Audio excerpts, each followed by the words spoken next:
இந்த தண்ணீர் மாநாட்டை நடத்தி கொண்டிருக்கிறோம். ஏறக்குறைய 30 ஆண்டுகளுக்கு மேலாக காவிரியிலே தண்ணீர் கட்டு நாம் போராட வேண்டிய நிலைக்கு தள்ளப்பட்டிருக்கிறோம்.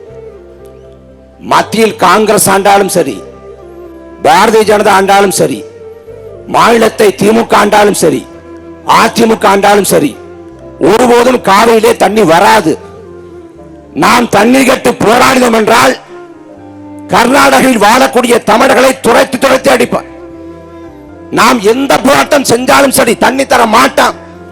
உச்ச நீதிமன்றமே சொன்னாலும் சரி, காவிரி மேலாண்மை வாரியம் உத்தரவிட்டாலும் சரி, காவிரி நடுவமன்றம் சொன்னாலும் சரி, ஒருபோதும் காவிரியிலே தண்ணி தர மாட்டான். முப்போகம் விளைஞ்ச இந்த காவிரி படுகை இன்னைக்கு ஒரு போகத்துக்கு வெளியிலாம் நிக்குது.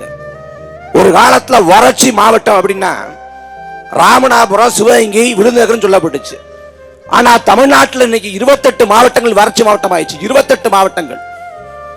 குடிக்கிற தண்ணிக்கு தட்டுப்பாடு. காவிரியின் கடைமடை பகுதி வரை தண்ணிக்காக அல்லாட வேண்டிய நிலைக்கு தள்ளிட்டேன்.